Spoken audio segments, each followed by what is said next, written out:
안녕하세요. 저는 이제 곧 33살이 되는 예비 신부입니다. 결혼이라는 게 별거 아니라고 생각했는데 정말 일륜지 대사가 맞더라고요. 준비할 게 왜 이렇게 많고 알아봐야 할 것도 많고 모시는 손님들까지 고려해야 하는 일이다 보니 아직 3개월이 넘게 남은 결혼식 때문에 벌써부터 정신이 없습니다. 주변 친구들의 이야기를 들어보니 이제 거의 다 끝나고 저만 준비하면 된다고 하긴 하던데 그렇게 될는지는 지켜봐야겠네요. 그나마 다행인 것은 예물 예단 없이 반반 하는 결혼이라 덜 준비하는 거라고 들어서 그건 정말 다행인 것 같습니다. 시부모님께서도 너무 좋은 분들이라 허례 허식 없이 너희가 준비해 할 수 있을 만큼만 해서 시작해보라고 하시면서 크게 말씀이 없으신데 그것도 복 받은 거라고 하더라고요. 정말 유하고 좋으신 분들이시거든요. 남자친구와 만날 때도 그런 부분이 너무 마음에 들어 만났고 3년 동안 연애하면서 한 번도 실망한 적이 없었기에 결혼까지 결심하기도 했고요. 사실 저희 엄마 직업을 듣고 한 번의 흔들림 없이 아무렇지 않게 받아들이는 모습이 가장 마음에 들기도 했고요. 소개팅 자리에 나와 집안 배경부터 재는 남자들을 너무 많이 봐왔던지라 오히려 신선했다고 해야 할까요? 저희 엄마는 20년 넘게 가사 도우미 일을 하시면서 저를 키우셨거든요. 저희 아빠가 제가 12살이 되던 해에 간단한 치료를 받으러 가셨다가 지역에서 제법 큰 병원에서 의료사고로 돌아가시게 되면서 홀로 저를 키우셔야 했기에 슬퍼할 겨를도 없이 시작하신 일이셨습니다. 저를 부족함 없이 키우시기 위해 엄마의 손은 부르트지 않은 날이 없었죠. 저희 엄마는 아빠 돌아가시기 전부터 살림 왕이셨습니다. 친구들을 초대해 집에서 놀 때면 친구들은 너희 집은 왜 이렇게 깨끗해?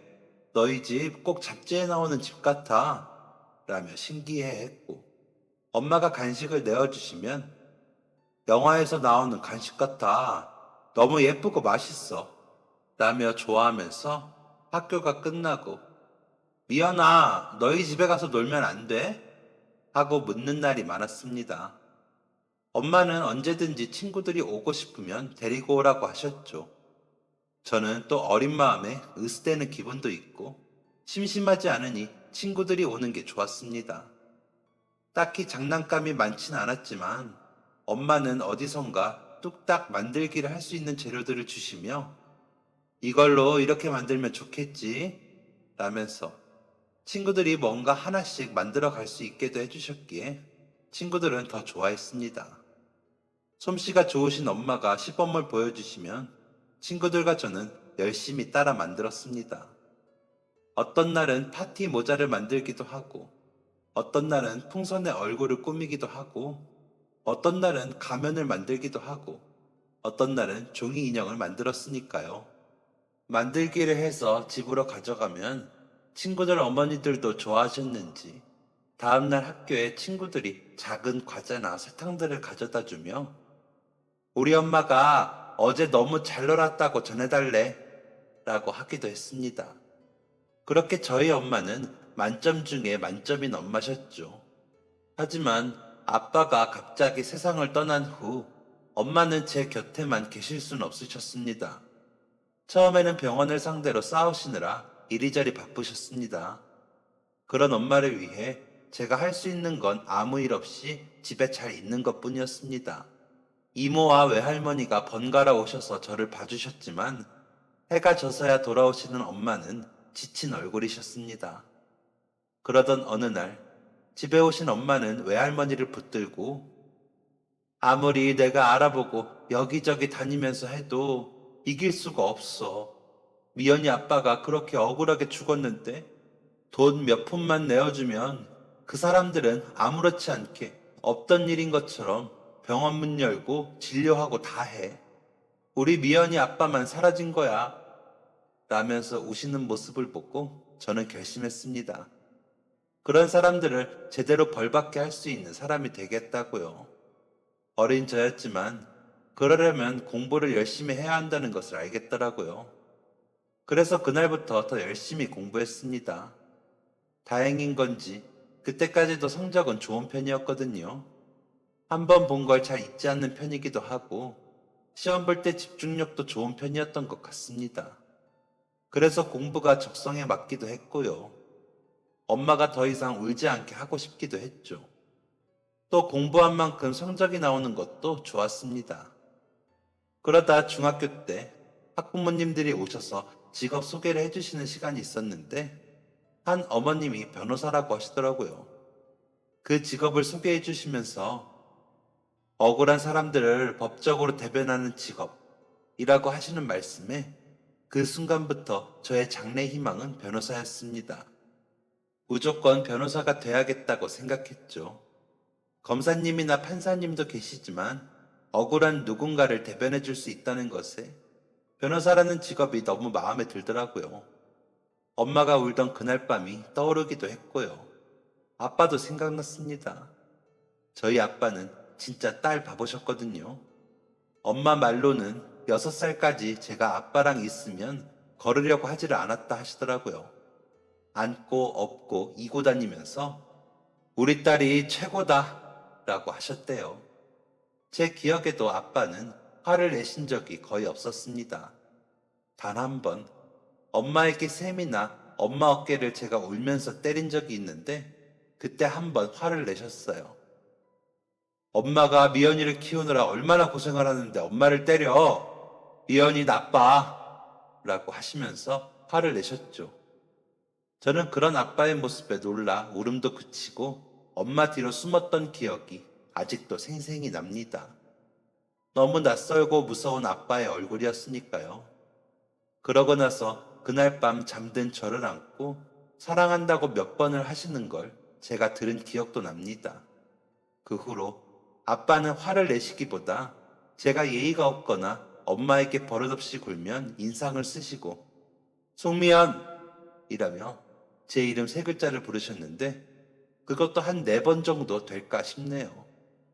아빠가 인상이라도 쓰시는 게 싫어서 제가 조심하기도 했고요. 생각해보면 아빠는 항상 엄마 편이었지만 그런 아빠가 좋았습니다. 저에게 잘해주시는 만큼 엄마에게도 잘하셨고 엄마와 사이도 좋으셔서 정말 행복한 가정이라는 생각이 들게 좋은 모습을 많이 보여주셨거든요. 거의 모든 시간을 서로 마주보는 그 순간에 웃고 계셨고 다정하셨습니다. 주말이면 잠깐이라도 짬을 내서 저를 데리고 교회로 나가시기도 하셨고요. 의견이 달라 대화를 나누실 때도 언성이 높아지거나 인상을 쓰시는 법이 없으셨죠. 그래서 지금도 저는 아이가 태어난다면 저희 부모님 같은 모습을 아이에게 보여주고 싶다는 소망이 있기도 합니다. 너무 이상적인 부부의 모습이라고 생각하거든요. 세상의 모든 자식들이 부모님을 사랑하는 것처럼 저 역시 너무 사랑했습니다. 두 분을 다 닮고 싶었고요. 그래서 그분들을 실망시키고 싶지 않았고 그분들의 자랑거리가 되고 싶기도 했죠. 제 눈에는 너무 완벽한 두 분이셨거든요. 그랬던 저희 아빠가 한순간에 돌아가시고 엄마와 제가 장례식장에 앉아있는 모습은 정말 청천벽력과도 같았습니다. 12살의 어린 저는 실신하는 엄마를 붙들고 소리 없이 울었습니다. 이모와 외할머니가 엄마의 손발을 주무르며 오실 때도 저는 눈물만 뚝뚝 흘리며 울기만 했습니다. 믿어지지도 않았고 아빠가 어디선가 달려와 미연아, 왜 여기 있어? 얼른 나와. 아빠랑 떡볶이 먹으러 갈까? 하며 웃는 얼굴로 안아주실 것 같았거든요. 그럼 엄마는 엉엉 울면서 놀랐잖아요. 너무 놀랐어. 라며 저와 같이 아빠를 끌어안고 장례식 밖으로 나가는 상상을 얼마나 많이 했는지 모릅니다. 하지만 아빠는 사진 속에서 웃고 계실 뿐이었습니다. 더 이상 엄마와 저를 안아주시지도 이름을 부르며 달려오시지도 않으셨습니다. 그렇게 그냥 아버지는 저희 곁을 떠나셨습니다. 엄마는 아빠를 보내시고 소송에까지 시달리시면서 마음을 추스를 시간도 없는 채로 힘든 시간을 보내셨습니다. 하지만 그 와중에도 저를 보시면 웃으셨습니다. 그러던 어느 날에는 저에게 앉아보라고 앉히시더니 우리 미연이 엄마가 너무 소홀해져서 미안해. 이해해주는 것도 너무 고맙고 이제 조금 정리가 되긴 했는데 이제는 엄마가 일을 좀 다녀야 할 것 같아. 엄마가 이리저리 알아봤는데 엄마가 잘할 수 있는 일이 있더라고. 라며 뜸을 들이시더라고요. 그래서 어떤 일인데요? 라며 물었더니 가사 도우미라고 다른 집 음식이나 청소 같은 일을 돕는 일인데 라면서 열심히 설명하시려고 하시기에 엄마, 나는 엄마가 꾸며놓은 집이랑 음식들이 세상에서 제일 멋지고 맛있어요. 그런데 그걸 다른 집에도 해줄 수 있는 게 대단해요. 물론 엄마가 힘들겠지만요. 라면서 최대한 밝게 웃어 보였습니다. 그런 저를 엄마는 한참 바라보시더니 꽉 안아주시면서 고마워, 우리 딸. 우리 딸이 엄마 마음을 이렇게 이해해줘서 너무 고맙네. 라고 하시며 우시더라고요. 이제 와서 솔직히 말해보자면 아빠도 안 계신데 엄마까지 제 곁에서 멀어진 건 싫었습니다. 갑자기 부모님 모두가 저와 멀어진 기분이었으니까요. 혼자나마 모든 걸 헤쳐나가야 할 것 같은 기분이기도 했고요. 마음속 깊이 외로움이 스며들었지만 그걸 엄마에게 들킬 수는 없는 일이었습니다. 저의 어리광을 받아주시려면 엄마가 더 고달퍼야 할 것 같아 그 마음을 펴낼 수 없었습니다. 그래서 저는 그 외로움이라는 공허함을 공부로 채우려고 애를 썼습니다. 엄마는 일을 하시면서도 제 밥이나 간식, 집안 청소를 전처럼 해두셨습니다. 다만 엄마만 집에 안 계셨죠. 더 이상 친구들은 집에 놀러 오지 않았습니다. 그래서 저는 더 외로웠지만 세상 그 누구에게도 들키면 안 됐습니다. 그 외로움은 공부로 채운다고 채워지는 건 아니더라고요. 저는 점점 더 차가워졌고 누구라도 쉽게 생각하게 하고 싶지 않았습니다. 친구들은 전과는 달라진 저를 낯설게 느꼈는지 전처럼 다가오지 않았습니다. 저는 책을 보고 영화를 보며 친구들과 어울리던 시간을 대신했고 나머지 시간은 공부를 했습니다. 중학교에 입학하면서 본 반편성고사에서부터 전교 1등을 한 저는 마지막 졸업시험까지 전교 1등을 유지했습니다. 아이들은 저를 공부에 미친 애라고 말하기도 했습니다. 귀 막고 눈 가리고 책만 파던 저에게까지 그런 이야기가 들린 걸 보면 아마 저희들끼리 있을 땐 더 심하게 이야기하기도 했겠죠. 중2 겨울방학이 다가올 때쯤 같은 반 남자아이가 저에게 다가와 시비를 걸었습니다. 야, 너 그렇게 깐깐하고 도도하게 굴더니 너희 엄마 가정부라며? 뭐 그렇게 공부하면 너희 엄마 가정부인 게 좀 만회가 되냐? 친구도 하나 없는 게 잘난 척은? 이라고 하면서 비아냥거리더군요. 일부러 저를 망신주고 싶었겠죠.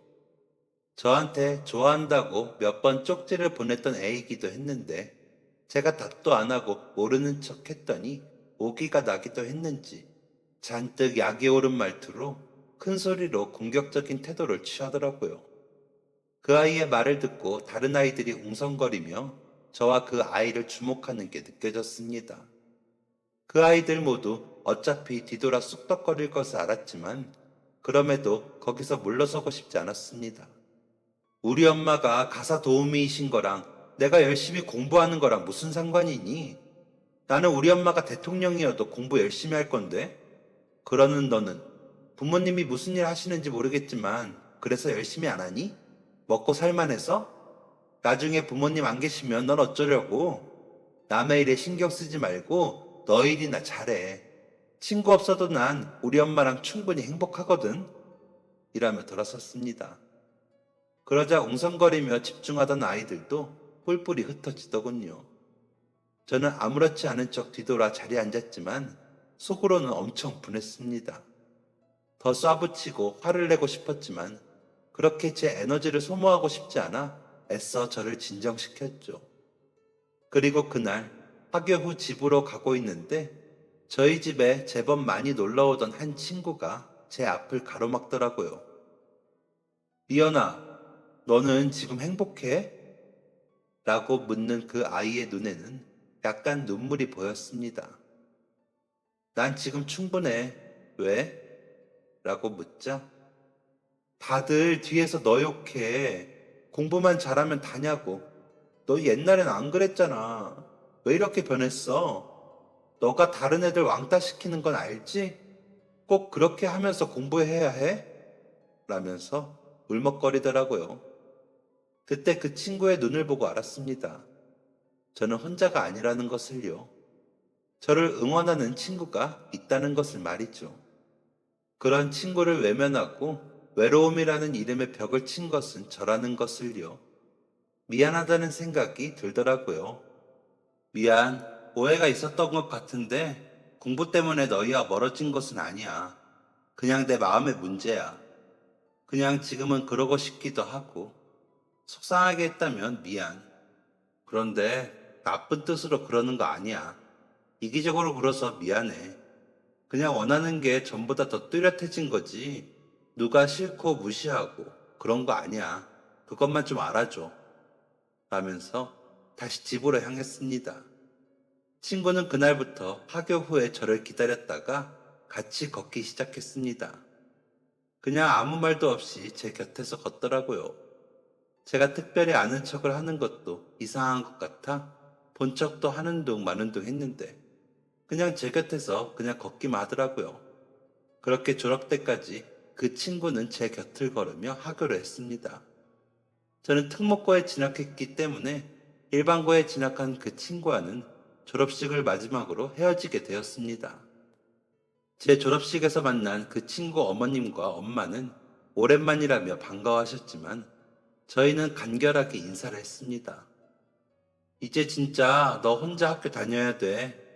라는 그 친구에게 고마웠어. 같이 걷던 학교길 즐거웠어. 라고 답했더니 전화해. 너가 전화하면 언제든 받을게. 난 너가 참 좋거든. 예전에 너네 집에서 놀던 것도 좋았고 너희 엄마랑 만들던 장난감들이 날 너무 행복하게 했었거든. 너랑 친구인 게 자랑스러워. 너가 변해서 아쉽지만 그래도 난 너가 좋았고 좋아. 넌 항상 배려하는 애였거든. 지금은 이렇게 헤어지지만 우린 나중에 더 이해하는 친구로 만나자. 그러니까 꼭 전화해. 알았지? 라며 제게 악수를 청하더라고요. 그 친구의 손이 참 커 보였습니다. 저보다 어른이더라고요. 그 친구가. 그렇게 각자 다른 고등학교에 진학을 하고 나서 가끔 문자로 안부를 묻는 사이로 지내게 되었습니다. 옛날에는 펜팔 친구가 있었다면서요. 그런 친구처럼 글로만 연락을 하는 사이가 된 거죠. 그 친구와 그렇게 주고받은 문자들 덕분에 저는 고등학교 생활을 잘 마칠 수 있었습니다. 고등학교에 올라가자 중학교 때와는 다르게 학교에서 지내는 시간이 많아졌고 집에는 밤이 돼서야 들어가게 되었습니다. 엄마는 이미 퇴근해 저를 기다리고 계셨죠. 아침에 나갈 때도 엄마가 배웅을 해주셨고 집에 돌아와서도 엄마가 계시다 보니 저는 더 이상 혼자 집에 있는 시간이 많지 않았습니다. 그러면서 마음이 좀 덜 외롭더라고요. 그런데 희한하게 덜 외로운데 누군가에게 마음을 기대고 싶다는 생각을 하게 되더라고요. 마음이 얼었다가 녹아 땅이 드러나 꽃이 피우는 것처럼 그렇게 누군가 곁에 있었으면 하고 바라게 되더라고요. 물론 엄마가 항상 친절하고 따뜻하게 대해주시고 제 이야기도 잘 들어주셨지만 친구라는 존재는 또 다르더라고요. 하지만 공부할 시간을 뺏길 여유는 없다 보니 그 친구에게 안부 문자라도 보내면 그 마음이 어느 정도 채워져서 공부에 더 잘 집중할 수 있더라고요. 별거 아닌 내용에도 그 친구는 항상 대답을 해줬고 그 답은 저를 따뜻하게 만들어줬습니다.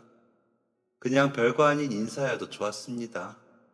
그러다 방학 중 하루는 만나 밥도 먹고 극장에 가서 영화도 보기도 했습니다. 제가 제 스스로에게 허락한 단 하루의 휴가였다고 할까요? 이미 비싼 학비를 내며 학교를 다니고 있었기에 엄마에게 용돈을 많이 받는 것이 미안해 아껴 써야 했기도 했고요. 저희 외할머니 말씀처럼 어린애가 애답지 못하고 늙은이가 들어앉은 것처럼 그렇게 지냈지만 저를 위해 애쓰시는 엄마를 보면 도저히 흐트러지게 살지는 못하겠더라고요. 아빠만 살아계셨어도 엄마가 그렇게 힘들진 않으셨겠지만 엄마는 항상 우리 미연이 같은 애가 어디 있다고 엄마는 자꾸 그래요. 그런 소리 하려면 오지 말아요. 엄마가 나 고생시킨 거 내가 미연이 아빠 만나고 잊고 살았지. 미연이가 아빠 닮아서 저렇게 의젓한 걸 감사해요. 라면서 제 편을 들어주셨습니다. 솔직히 외할머니는 좋은 엄마는 아니셨다고 해요. 엄마가 어릴 적부터 외할아버지 몰래 밖으로 도시면서 엄마와 이모 돌보는 걸 게을리 하셨다고 하더라고요. 그런 외할머니를 대신해 엄마가 집안일을 하다가 이런저런 시도들을 하면서 집안일에 취미를 붙이셨다고 하더라고요. 커튼도 만들고 쿠션도 만들고 하는 게 너무 좋아서 인테리어 소품 공방에서 일을 하시다가 인테리어 일을 하시는 아빠를 만나 결혼을 하셨다고 하더라고요. 아빠는 젊은 나이에 따로 매장을 내시고 일을 시작하셨는데 엄마를 보고 한눈에 반해 엄마가 일하시는 공방 물건들을 거래하시면서 일부러 더 자주 찾아오셨다고 하더라고요. 엄마는 처음에는 저 사람이 왜 저러나 싶어 무서웠지만 점점 정이부터 연애를 하셨는데 친할아버지가 반대를 엄청 하셨다고 하더라고요. 미리 집안에서 정해놓은 혼처 자리가 있었는데 어떤 집안인지 알지도 못하는 집안이랑 사돈 맺는 건 절대 못한다면서 반대를 하셨다고 하더라고요. 엄마는 그 이야기에 아빠와 헤어지려고 했던 게 외할아버지가 돌아가시고 또 정신을 못 차리는 외할머니가 너무 부끄러워 포기하고 싶으셨대요. 하지만 아빠가 엄마가 아니면 결혼도 안 하고 그냥 죽겠다고 고집을 부려 하는 수 없이 결혼을 허락하셨는데 나중에는 친할아버지가 엄마를 더 좋아하셨답니다. 엄마 손이 너무 야물어 그 솜씨를 보신 할아버지가 인정을 하셨던 거죠. 그러다 제가 태어나던 해에 갑자기 편찮으 시기 시작해 저희 엄마가 저를 업고 할아버지 병수발을 했는데 돌아가시면서 엄마 손을 꼭 잡고 내 며느리 해줘서 고맙다 하시면서 돌아가셨다고 하더라고요. 아빠를 낳으시다가 돌아가신 할머니를 잊지 못하시다가 재혼도 안 하시고 아빠만 보고 사셨던 분이시라는 걸 엄마도 알았기에 잘 해드리고 싶었는데 정 붙이자마자 돌아가셔서 엄마는 너무 서운하고 속상하셨다고 하더라고요. 처음엔 냉랭하셨어도 막상 결혼하고 집안 식구로 인정하시고 나서는 엄청 잘해주셔서 더 그랬다고 하더라고요. 친정에서 받지 못한 부모정을 할아버지께 받았다며 엄마는 외할머니께 미연이 아빠 그렇게 되고 어린 미연이 부탁할 데 없어서 엄마랑 왕래하는 거지. 아니었으면 엄마랑 오래 보고 싶지도 않아. 그러니까 미연이 마음에 상처될 소리 하려거든 오지도 마요. 선미도 엄마랑 아는 척 하기 싫어서 우리 집 안 오잖아. 우리 미연이가 얼마나 장한 애인데 괜히 트집 잡고 그래? 라며 예민하게 말씀하시기도 하셨습니다. 가끔 저거 아니면 제 엄마 새 출발해도 될걸. 아직 젊은 애가 남의 집 일이나 다니고 있으니 내 속이 속이 아니다. 라며 혼잣말인 듯 아닌 듯 말하는 외할머니의 말을 전하지도 않았는데 엄마가 그러시니 저도 외할머니가 그다지 좋진 않았습니다. 그러다 보니 점점 왕래가 없어졌고 이모만 가끔 오고 가는 사이가 되었죠. 그럴수록 엄마와 저는 더 돈독해졌습니다. 세상에 둘만이 서로 의지하고 살 수 있는 존재라는 생각이 더 들기도 했고, 실제로 엄마가 아니면 저는 아무도 없었으니까요. 문자를 하는 친구에게 또 의지를 하긴 했지만, 그래도 엄마만큼은 아니었습니다. 제게 항상 최우선은 엄마였고, 엄마에게도 제가 그렇다는 것을 믿어 의심치 않았습니다. 아빠의 기일이 찾아올 때면 엄마는 저 몰래 우시기는 했지만 저와 아빠의 묘지에 다녀올 때는 여보, 우리 미연이가 이제 아가씨 같지? 당신이랑 아버님이 지켜주시는 덕에 우리 잘 지냈어요. 다음에 올 때까지도 잘 부탁해요. 라며 웃으며 말씀하시곤 하셨습니다. 저는 그 말을 들을 때마다 더 열심히 공부하고 제가 할 수 있는 최선을 다해야겠다는 결심을 했습니다. 그래야 아빠도 엄마도 실망시키지 않을 수 있을 테니까요. 엄마는 안 그래도 마르신 분이 점점 더 마르시더라고요. 저러다 남의 집에서 쓰러지진 않을까 걱정이 될 만큼요. 식사도 제 절반만 하시고 주무실 때도 거의 기절하듯이 주무셔서 가끔 엄마 코 밑에 손가락을 대어볼 정도였습니다. 얼른 성공해서 엄마 일 그만하시게 하는 것이 제 꿈이자 목표였습니다. 그래서 더 열심히 공부했습니다. 엄마는 그런 제가 걱정되셨는지 각종 영양제며 보약을 챙기셨는데 정작 엄마의 것은 없었습니다. 그게 너무 속상해서 엄마, 나는 괜찮아. 엄마 좀 챙겨 먹어. 엄마 마른 것 좀 봐. 이러다 쓰러져. 라며 잔소리를 하면 아유, 엄마가 이래봬도 강골이다. 살찌면 몸이 둔해져서 일하기가 더 힘들어. 집안일도 사람이 날래야 잘하지. 봐봐, 엄마는 다 근육이야. 라며 가냘픈 팔뚝에 알통이라고 보여주시는 엄마였습니다. 그런 엄마에게 엄마, 이 약들 다 같이 안 먹으면 나도 안 먹어. 같이 먹어. 라면서 억지로 드시게 하기도 했습니다. 세상에 엄마뿐인데 엄마가 스르륵 사라질까 두렵기도 했고 걱정도 됐으니까요. 문자를 주고받는 친구에게 이런 이야기를 하며 너는 요즘 어때? 요즘 통 너 얘긴 안 한다? 라고 물었습니다. 그때가 고2 겨울방학을 앞두고 있던 터라 수능 전까지는 마지막 방학을 앞두고 있으니 이번 방학에는 조금 더 신나는 걸 해보자고 말하려고 연락을 했었을 때였습니다. 그러자 나? 나야 뭐 뻔하지. 성적은 안 나오고 엄마는 잔소리하고 아빠는 유학 가래. 여기서 안 되는 거 붙들고 있지 말고 나는 정말 왜 이 모양일까? 미연이 너처럼 알아서 공부 잘하면 얼마나 좋아. 라는 답변이 돌아오더군요. 신세 한탄만 한다고 달라지지 않는다는 생각이 들었습니다. 그래서 주제넘게도 그 친구에게 공부에 대한 조언을 몇 마디 했습니다. 몇 가지 보냈는데 답이 없던 그 친구가 그래, 너는 알아서 잘하니까 이런 내가 한심해 보이기도 하겠지. 앞으로 시간 뺏기지 말고 공부 열심히 해. 나는 나대로 돌파구를 찾아볼게. 잘 지내. 라고 답장이 오더군요. 머리가 띵했습니다. 유일하게 믿고 의지하던 친구가 그렇게 일방적으로 단절을 선언하다니 충격적이더라고요.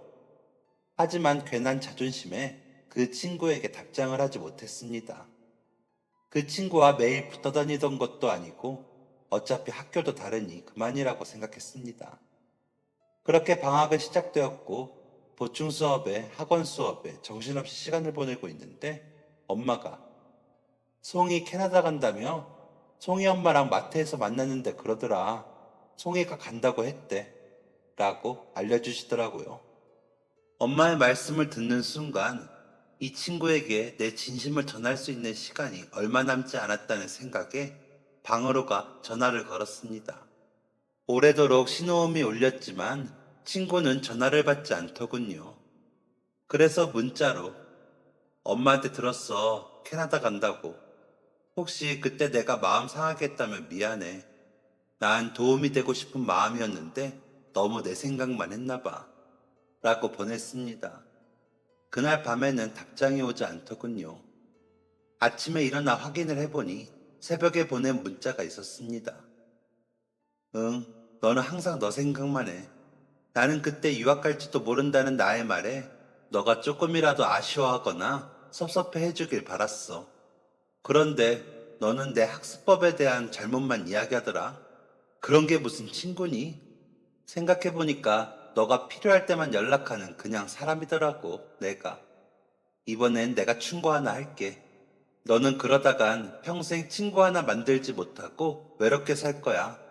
그런 애가 무슨 어려운 사람을 돕는 변호사를 하니? 공부만 잘했지 주변을 둘러보고 공감도 못하는데 돈만 밝히는 냉정한 변호사면 모를까? 이런 이야기도 이제 끝이다. 어쨌거나 널 좋아하고 너와의 추억을 아름답게 생각했어. 이제는 아니지만 잘 있어. 라는 장문의 문자를 천천히 읽고 또 읽었습니다. 그러다 눈물이 나더라고요. 엄마처럼 법이 어렵고 혼자서 힘들게 법으로 싸워야 하는 사람들을 대변하기 위해 변호사가 되려고 열심히 공부만 했는데 친구의 문자를 보다 보니 제가 너무 목표만 보고 나아가느라 정작 가까운 사람들에게 상처를 줄 수 있다는 것을 처음으로 생각하게 되었습니다. 그리고는 그간 학교에서나 학원에서 주변 아이들에게 어떻게 대했는지 돌아보게 되더라고요. 엄마에게는 그러지 않았지만 선생님들을 비롯한 모든 사람들에게 제대로 눈길도 주지 않고 고개를 숙인 채 책만 보고 있었더라고요. 정말 그런 제가 다른 사람의 아픔을 보살피며 그들을 대신해 싸울 수 있는 변호사가 될 수 있을지 갑자기 자신이 없어졌습니다. 토론 대회에 나가서도 상대방의 의견에 허점을 발견하고 공격하고 반박할 줄만 알았지. 공감하고 수긍하는 일은 하지 않았고요. 그러면서도 믿고 의지하던 친구에게 그런 이야기를 듣고 나서야 제가 어떤 사람인지 알았다는 게 한심하게 느껴졌습니다. 그래서 제 자신에게 질문을 많이 던지는 겨울방학을 보내게 되었습니다. 책도 많이 읽고 영화도 많이 보고 육교 위에 서서 하늘도 올려다보는 시간도 가져보면서 제가 정말 잘할 수 있는 일이 뭘지, 목표에 수정 없이 가도 되는 건지 끊임없이 묻고 또 물었습니다. 그런 제 표정이 아무래도 좋을 리가 없었겠죠. 엄마는 그런 저를 걱정하시면서 이연아, 왜 그래? 무슨 일 있어? 라고 물으시더라고요. 손이 온통 다 부르트게 일만 하시는 엄마가 제 표정 좀 안 좋다고 걱정하시는 걸 보니 제가 더 한심하고 이기적이게 느껴졌습니다. 참으려고 했는데 저도 모르게 눈물이 나 엉엉 울었습니다. 그리고는 엄마에게 그간의 일을 말했습니다. 송이 말이 맞더라고. 난 너무 이기적이야. 엄마가 이렇게 힘들게 일하는데 나는 방황하느라 걱정만 끼치고 나 너무 한심해. 라면서 우는 저를 엄마는 한동안 그냥 보고 계시더니 제 울음이 잦아들자 다 울었어? 엄마는 우리 미연이가 이런 고민하는 게 너무 반가운데 당연히 너 나이에 가져야 할 고민이지. 너의 미래인데 다른 사람을 위한 목표를 세우고 있었으니까 지금이라도 돌아볼 수 있다는 게 얼마나 다행이니?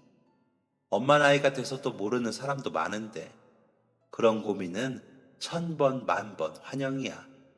근데 친구가 없는 건 좀 그렇다. 그건 미연이 너도 좀 바꾸려고 해봐. 사람은 혼자 서는 것도 중요하지만 또 주변에 아무도 없으면 혼자서 할 수 있는 게 없어지거든. 엄마 친구 많은 거 알지? 라면서 웃으시더라고요.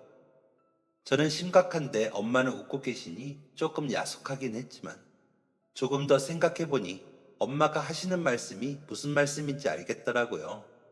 그간에 읽었던 책이나 영화에서 보고 이해가 가지 않았던 장면들도 이해가 가기 시작하고요. 성장통. 제 마음의 성장통을 겪는 중이라는 걸 깨달았거든요. 그래서 친구에게 문자를 보냈습니다. 송이 너가 있어서 많이 의지가 됐었어. 고마워. 그리고 너가 해준 충고는 내가 잘 새기고 달라지려고 해볼게. 너에게 달라진 내 모습을 보여주지 못해 미안하다. 캐나다 잘 다녀오고 너가 언제 어디서든 행복하길 바랄게. 미안하고 고마웠어.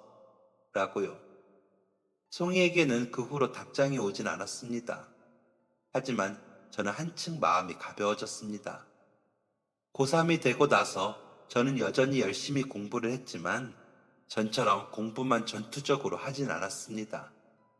간간히 책도 보고 주말이면 영화도 보고 오곤 했습니다. 그러다 보니 자연스레 전교 1등에서는 밀려났지만 그래도 전교 3, 4등 정도로 상위권은 유지할 수 있었습니다.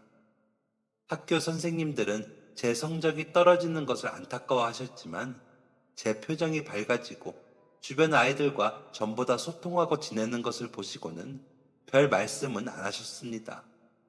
담임 선생님은 2학기에 반장을 시켜주시기도 했습니다.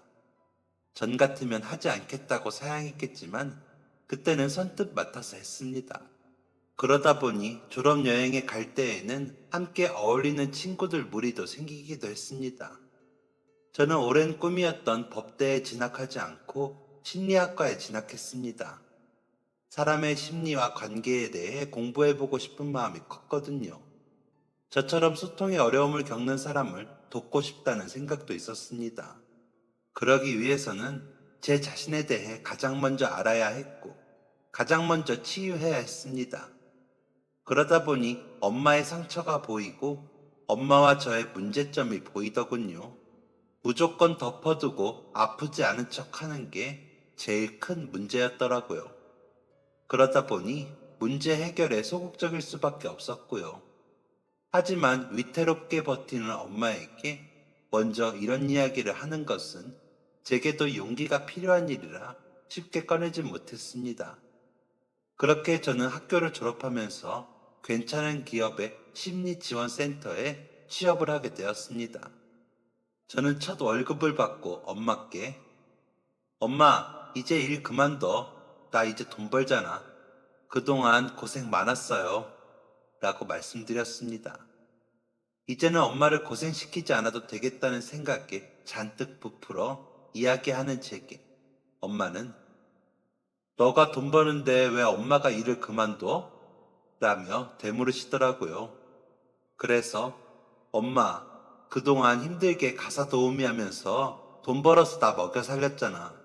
이제 내가 한다고 엄마는 쉬어. 라며 말을 했는데 엄마는 이연아, 엄마가 일을 하는 건 생활의 문제도 있지만 엄마의 이상 실현도 있어. 라고 하시더라고요. 이상 실현? 엄마, 남의 집 일하는 게 이상 실현이야?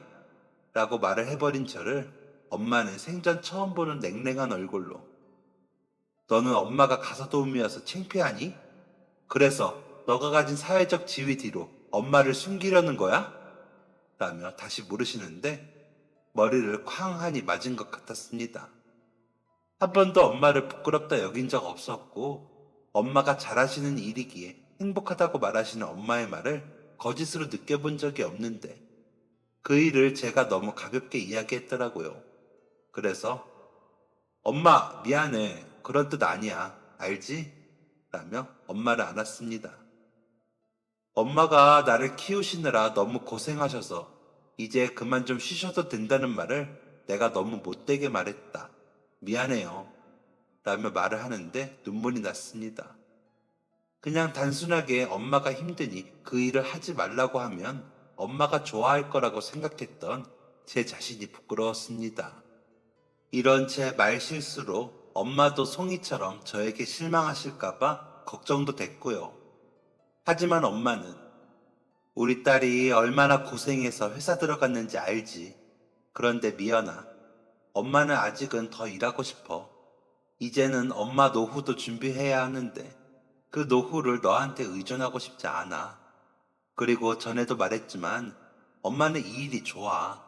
라며 저를 꽉 안아주시더라고요. 그렇게 대화가 끝나고 엄마에게 힘들면 쉬어도 된다고 말씀을 드리긴 했지만 일 다니시는 걸 적극적으로 말리진 못했습니다. 그저 엄마가 아프실까 걱정을 하며 영양제며 보약이며 챙겨드리고 건강검진 받으러 가는 것도 빼먹지 않게 챙길 따름이었죠. 일도 열심히 했습니다. 신흥 부서이다 보니 관심도 많았고 트집도 많이 잡히고 일도 많아 바빴지만 성과가 좋아 점점 더 인정받았고 진급도 빨리 되어 입사 6년 만에는 팀장으로 승진도 했습니다. 팀 조직이 어느 정도 자리 잡았다 싶었을 무렵 입사 때부터 저를 예뻐해 주시던 부장님께서 소개팅을 주선하셨습니다. 처음에는 거절을 했지만 적절히 거절할 이유를 못 찾아 예의상 나간 자리에서 지금의 남자친구를 만나게 되었습니다. 30살이 될 때까지 제대로 된 연애도 못한 저에게는 첫 남자친구였죠. 솔직히 연애는 포기를 하고 있었기에 갑자기 생긴 남자친구라는 존재에 처음에는 적응을 못했습니다. 그런 저에게 남자친구는 한 번도 짜증을 내거나 화를 내지도 않았을 뿐더러 재촉하지도 않더라고요. 만나면 제가 편하게 웃고 쉴 수 있도록 해주었고, 그렇게 3년을 만나다 결혼 이야기를 꺼내면서도 미연 씨가 원하지 않으면 난 그냥 이렇게 만나기만 하는 것도 좋아. 하지만 나는 미연 씨와 가정을 이루고 아이도 낳고 싶어. 그러기 좋은 적기가 지금인 것 같아. 라며 프러포즈를 했습니다. 웃고는 있지만 긴장하고 있는 그 사람의 마음이 느껴졌고, 저도 그 사람이라면 따뜻한 가정을 꾸릴 수 있는 사람이라는 생각에 단번에 그러자고 했습니다. 그리고 저희 엄마에게 먼저 인사를 시키려고 했는데 외할머니가 아프셔서 입원을 하시는 바람에 계속 미뤄지게 되었습니다. 남자친구 부모님께도 조만간 인사를 가겠다고 해놓은 터라 그럼 남자친구 집에 먼저 인사를 하자고 이야기가 나와 그러자고 했죠. 엄마에게도 미리 말씀을 드렸고요. 엄마는 아이고 안 그래도 이번 주는 나가는 집에 일이 있어서 나가서 도와드리기로 했어. 오랫동안 뵌 사모님이라 계속 기다리시게 할 수는 없으니까 먼저 인사하고 나는 다음 주나 그 다음 주에 보자고 해. 인사 잘하고 와. 라며 웃으며 말씀하셨지만 저는 좀 속이 상했습니다. 그래도 잡힌 약속이니 웃는 얼굴로 잘하고 오자 싶어 꽃바구니와 과일바구니를 주문해봤다가 가지고 남자친구 집으로 갔습니다. 집으로 들어서는데 원래도 어렵지 않은 집인 건 알았지만 생각보다 더 넓은 집에 조금 놀랐습니다. 현관까지 나와 반겨주시는 남자친구의 부모님은 인상이 너무 좋으시더라고요. 가져간 꽃바구니와 과일바구니를 남자친구가 내려놓으며 엄마 좋아하시는 과일이 많아요. 꽃도 예쁘죠? 라고 말하자 꽃보다 더 고운 사람이 와서 그런가?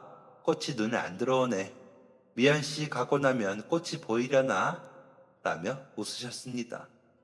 저도 예의 바르게 웃으며 감사합니다. 라고 인사를 하고 안내해 주시는 대로 따라가 식탁에 앉았다가 저는 깜짝 놀랐습니다. 저희 엄마가 그 집 주방에서 열심히 요리를 접시에 담고 계시더라고요. 엄마, 여기서 일했어? 라며 제가 엄마를 부르자 모두의 시선이 제게 몰리는 게 느껴졌습니다. 엄마도 저를 보고 놀라시며 미연아, 너가 인사 간다는 집이 라고 하시면서 눈이 동그래지시더라고요. 그래서 남자친구에게 동규씨, 우리 엄마셔. 우리 엄마 가사 도우미 일 하신다고 했죠? 그런데 동규씨 집에서 하시는 줄은 몰랐네. 라고 했습니다. 그러자 남자친구는 그래. 미연씨 처음 봤을 때부터 왜 이렇게 낯이 있나 했더니 여사님이랑 닮아서였네요. 이제 어머님이라고 불러야겠어요. 라며 웃더라고요. 저는 거기까지라고 생각했습니다. 남자친구 부모님의 불편한 기색에 어색해진 분위기 속에 엄마의 손을 잡고 그 집을 나가면 된다고 말이죠. 하지만 어머님이 저희 엄마의 어깨에 손을 얹으시며 이봐, 내가 우리 여사님이랑 우리 집이 보통 인연이 아니라고 했죠? 내가 전부터 딸 좀 소개해달라고 그렇게 졸랐는데 딸 남자친구 있다고 하더니 우리 아들이네 라면서 웃으시더라고요. 아버님도 이게 정말 보통 인연이 아닙니다. 아이쿠, 여사님 같은 사돈이면 저희가 너무 감사하죠. 라면서 웃으시더라고요.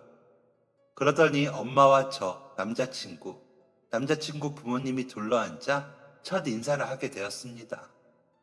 어색하고 쑥스러운 분위기에서 어른들도 결혼에 동의하시며 식은 언제가 좋은지, 어떻게 시작하는 게 좋은지 저희에게 의견을 물으시고 의견을 내시는 예비 상견례가 되었습니다.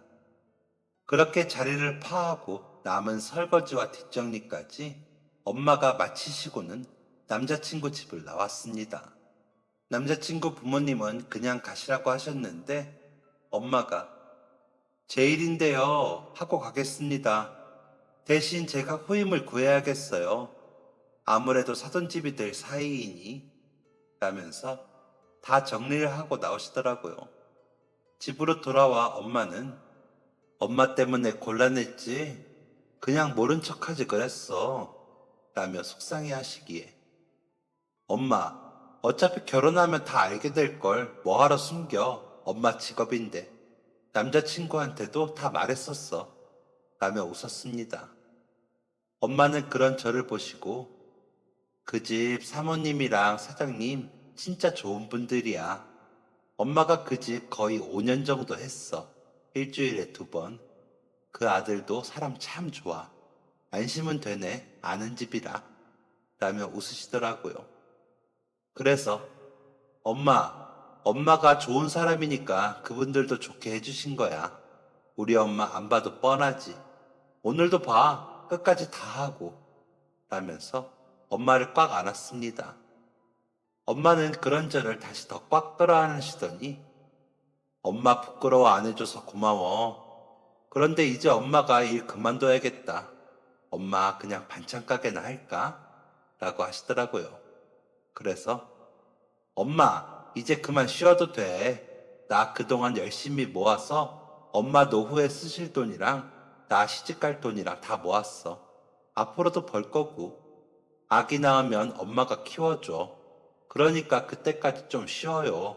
라고 하자 엄마가 고개를 끄덕이시더라고요. 그렇게 엄마는 인수인계를 다 하시고 쉬시고 계십니다. 가끔 어머님과 만나 자수나 홈 인테리어에 쓰이는 소품들을 같이 만드신다고 하시더라고요. 두 분이서 전부터 그런 점이 잘 맞아 가끔 같이 어울리셨더라고요.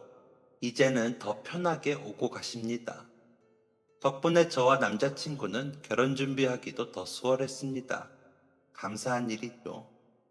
그러면서도 그런 생각이 듭니다. 누구 하나라도 이 결혼을 탐탁치 않게 여겼다면, 혹은 갑질이나 불성실한 태도로 좋지 못한 인연을 맺었다면 어떻게 됐을까 하는 생각을요.